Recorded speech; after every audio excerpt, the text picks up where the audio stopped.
lads, and welcome back to the channel. My name is the Scottish Koala, and today we're going over the latest couple of devlogs for War Thunder's upcoming patch 1.79, which we still don't know the name of. At least I don't think it's been released yet, please correct me if I'm wrong. Over the past few days, Gaijin has released a couple of devlogs for one aircraft, the F4U-7 Corsair, and the soon-to-be added BV ERA modification for the T-64B. I have already spoken about the T-64B in another video, which I will link in the description. There'll be an annotation on screen. Go check it out if you want a little bit more in-depth info on that and a couple of other things, but we're going to start with the new Corsair. Now, when I first saw the devlog for the F4U-7 Corsair, I got pretty excited. I had never heard of this aircraft before, or so I thought. But then I saw the other designation for this plane, or the preceding plane, the AU-1. This is a Korean War ground attack variant of the Corsair. Specifically, this one will be the F4U-4B that will be added into the French tech tree. Yes, it has been confirmed that this will not be a premium. The F4U-7 was originally developed as a successor to the F4U-6 or AU-1 Corsair, which in itself came from the F4U-1. It was fitted with post-war ordnance and proved a successful ground attack platform in the Korean War theatre. Once the capabilities of this aircraft became known, a variant utilising the more powerful engine from the F4U-4 was sought after, and this thing... holy hell, this thing carried some weight! Get this, 3 1,000-pound bombs, 10 250-pound bombs, 10 HVAR rockets, or... holy shit, get this, 114 Sneb rockets held in 6 underwing pods. Yeah. 114 rockets. That's an immense amount of weight for a single engine plane, any single engine plane, and I believe this is the largest rocket loadout in-game. How the hell this thing even flew with that much ordnance under its belt, I have no idea, but this is sure to be a hell of a ground pounder, and I'm interested to see whether it will prove a problem taking out tanks and pillboxes in aerialistic mode with that many rockets. Take off the ordnance, and this is an F4U-4B in all but name, so an exceptionally capable fighter aircraft with a ton of versatility. Lads, this is one you want. And onto what may be the more controversial addition, the top tier Russian MBT, the T-64B, will soon be receiving Contact 1 explosive reactive armor, with the T-64BV being added this patch as an unlockable modification.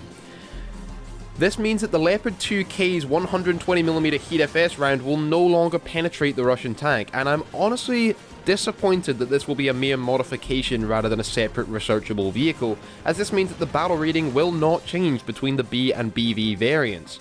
Contact 1 ERA will provide minimal, if any, added resistance to kinetic energy munitions, but will certainly increase the effectiveness of this already seriously powerful machine. People have raged about the fact that while the M60 Rise and AMX-30 Brennus are their own separate tanks, the T-64BV will be a mere modification, and there are reasons for this choice.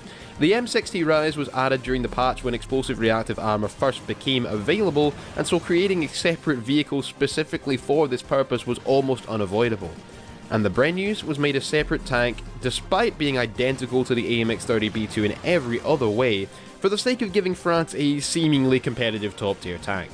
However, the Russians already have both the T-64A and B, and are soon going to be getting the T-80, and so cluttering up the research tree with another T-64 variant would not have been a good idea.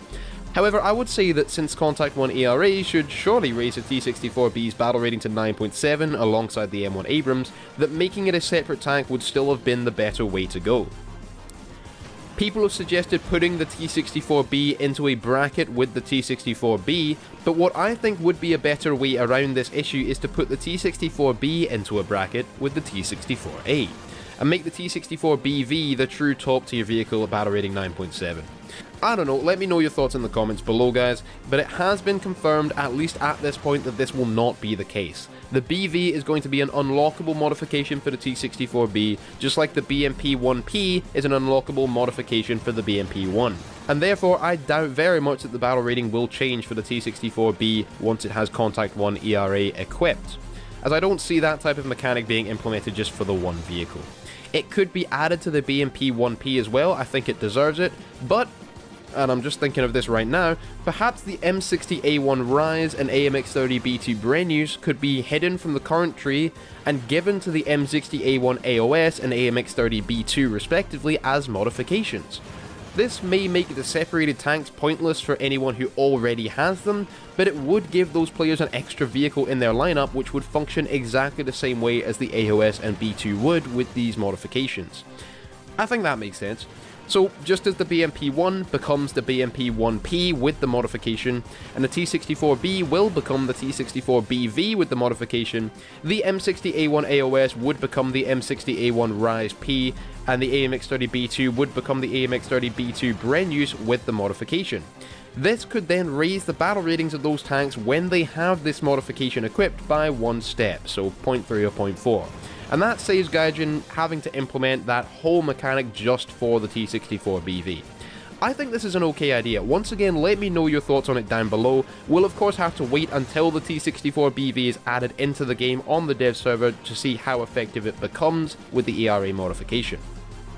But that is it for this video, lads. Please leave a like and subscribe if you enjoyed, as there will be new content out on my channel every single day. Come join me over on Twitch, Twitter, Discord, and all the rest, links below, and as always, I'll see you lads next video. Put some more shots into this guy. Hopefully the island doesn't screw up my shooting here. No, it looks like we missed him there. Can aim a little bit more to the right. That should be good. Go. Shots away. They look like they might be a little bit too far behind. Whoa! Oh, Jesus. Okay, torpedo boat's right here. See if we can dodge these torpedoes. Turn! Oh, wow. Okay, we just avoided them. Let's get our guns on this guy.